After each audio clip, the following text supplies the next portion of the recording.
Hello, my name is Philippe from Taji Mag. I am here with the very talented Taylor Joy Mason. How are you? Hi, I'm great to be here. So I have to ask you, did you have any nightmares while editing this film Him? Because it's very eerie at times. You know what? I didn't, and that might be an issue. Like, that maybe is a subject for my therapist. I don't know, because I don't know, I slept soundly, honestly, mostly because I was just really tired from the No, I didn't. I hope the audience does, though, so What can you say about working on this project in comparison to the other works, which include Dune or Blade Runner 2049? Well, I mean, those were films that I assisted on. I was not the editor on those, I was kind of just part of the team. But, I still got to see a movie at a very large scale being made. That, lended well. It helped me on this film just because it's one of the bigger projects that I've cut on, the bigger budget, a bigger team. Editing and assisting, I think, are two very different jobs, but one does prepare you pretty well for the other. I think my work up until now has been pretty measured, a little bit more subtle, a lot of subtext and nuance. And this one is pretty bombastic, it's pretty audacious, and my work is very visible, which is new. It was a little scary at first to be so seen in the cut, and I think once I got used to it, we had a lot of fun just experimenting and playing with story in all kinds of ways. So I would say that's how this is different from a lot of my other projects, which were quiet and Yeah. measured. And what type of direction did Justin Tipton give you on putting together the cinema almost masterpiece? Oh, man. Thanks. I mean, a lot of the direction kind of unfolded throughout the cut because the story would kind of evolve and we would try different things. But I think what was most consistent was this idea that we are meant to expose the kind of contradiction within the sport, professional sports in general.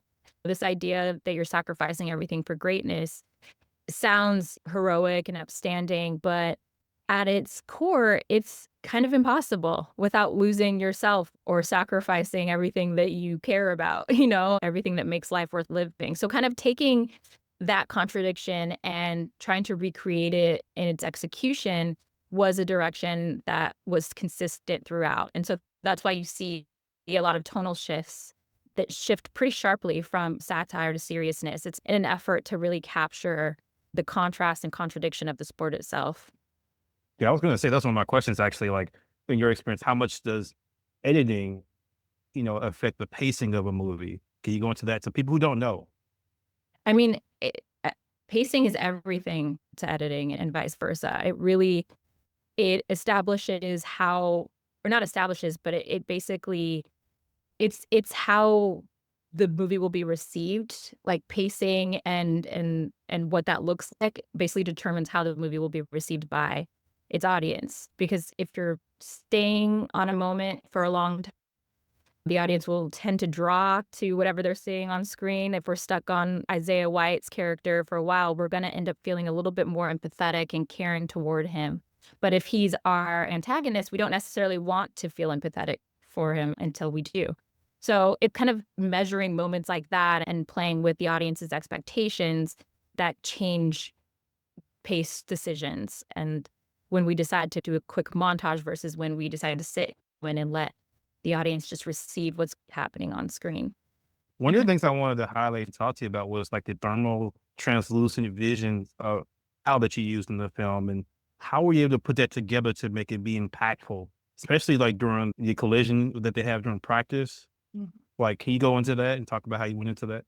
Yeah, I mean, starting off, we knew we were gonna shoot with this FLIR cam. It's a thermal camera that captures heat signatures, and so they had the regular RE cam and the FLIR camera sitting on top of one another, and I was able to cut between one or the other at any given moment, which is really cool. We could really play with this idea of the X-ray vision, which is what a lot of athletes receive and get kind of almost the worst news of their life sometimes using an X-ray. We thought it would be super poetic to include in the film, and especially during an actual impact, it would probably have the most impact on an audience to see that something that happens every single game looks like that inside. Yeah, I mean, that was the goal, spectacle and impact, I think. So basically, I have to totally blame you for me having to cringe and almost turn away from the screen if I'm that's sorry. what you see. I'm so sorry. It's, it's okay. So there's a lot of Easter eggs in the film that warrants a second watch. Is there anything without giving too much away that you want to convey to the audience to look for the second viewing of the film?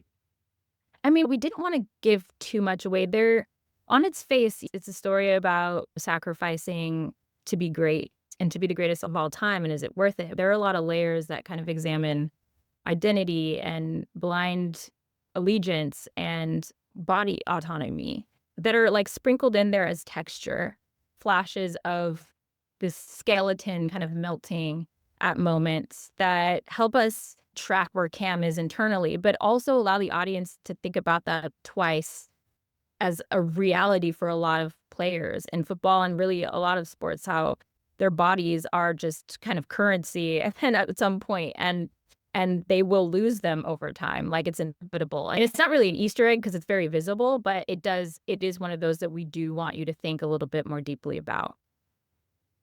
Okay. And I want to end on a good note. For those people that want to be editors, especially Black women like yourself, what advice do you want to give to them? I mean, my advice and what has worked for me is to kind of lean on and work with and support the people that you started with. I think Issa Rae is famous for echoing this sentiment. There are mentors and people who have all kinds of experience who can help you and give you some advice, but the people that you grow with are going to be the people that you work with. It's some of the most rewarding experiences that I've had, and they're the ones that help you get those opportunities. I'm working with producers, directors, screenwriters that I went to school with still to this day, and a lot of the opportunities I received came from them and their word of mouth because they knew how I worked and could vouch for me. So I think, yeah, lean on your peers and create a community that you can grow with would probably be my advice to newcomers. Okay. Well, thank you, Taylor. I really appreciate it. Enjoy the work that you put together. It kind of made me cringe a lot. So you did your work. I will think about it while I'm watching football on Sunday. And you have to get the rest of the day. Thank you so much. I appreciate it.